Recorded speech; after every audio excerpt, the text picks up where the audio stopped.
Hey there, I'm Rita Bearcat and welcome to my YouTube channel. If you are just joining for the first time, this is day 29 of 30 days of art challenges that I've been doing in my art journal.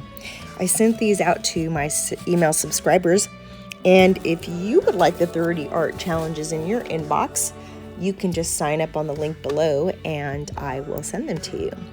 So today I'm working in the small journal, which is a 5x7, and I decided to do one of my favorite things to do is faces. So now that we're getting towards the end, I'm like, I've been doing some abstract art and now I really miss doing my faces, so I decided to do a face today with a lot of color.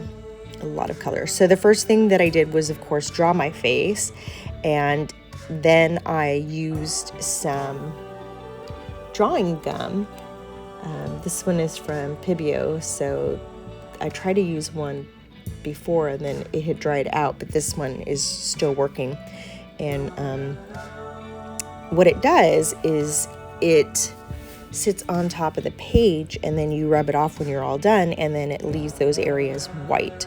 So I put some in for the whites of her eyes and then a little doodle design there. So I was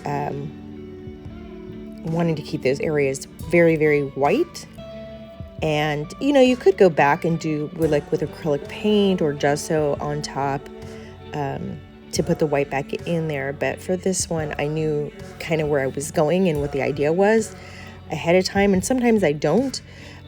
So since I knew ahead of time, I went ahead and used the drawing gum. So now I'm using watercolor today to get my color in there today. And I've been working a lot with watercolor, but it's not the only medium that I use. I do love acrylics. Just in my art journal, it's just been easier for me to grab the watercolors, especially because they're in a little palette.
once I've got all the face shading down and pretty much got the colors going, I decided to do some more drawing gum before I hit the hair. And this hair is going to be a little bit funky, a little bit different. Not my normal style, but you know what? Sometimes you have to try different things, and I think it's going to be kind of fun. So I'm super excited about using this drawing gum and making these little white spots in the hair. Most of the time when I do white highlights, I do use acrylic or just so on top of the watercolor. But this is kind of fun too, because it's like a little surprise.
I have about 3 different size brushes that I use. I have a really fine liner for these little eyelashes and that kind of a thing. This time when I went to do the eyelashes, there was way too much water in my brush, so if you see me dabbing it, that's what I'm doing. I'm picking up some of that water because it was too much. And that's something to remember when you're doing watercolor, is to always have like a paper towel or something in your hand, just in case too much water gets on your surface, because sometimes it's just like on the other part of the brush, not necessarily where your color is, but it drips down, and then you might have a puddle on your page, especially something like this that is very detailed on the face and in the eyes. That's the last place I want a puddle to happen. So now I'm going through and just kind of checking that my areas are dry before I do the next step. Now, before removing any of the drawing gum, you want to make sure that everything is completely dry. And while you may not have noticed it, there was a splice in the video where I stopped and just waited for the drawing gum to dry. It doesn't take very long, but it's super important that your painting is completely dry before you lift it, especially if you're using paper, because you'll end up ripping the paper to shreds if you try picking it up before your paint is dry. So here she is. I really like the way that she came out, and I hope that you did too. If you like this video, if you would give it a thumbs up. Whoops, I mean like, and hit that subscribe button if you are so inclined. And if you want those 30 art challenges, go ahead and click on the link below and I will send those out to you. And I'm just so excited and thankful that you've been watching these videos. This is 29 of 30, so there's plenty more where that came from. And I will see you in the next video.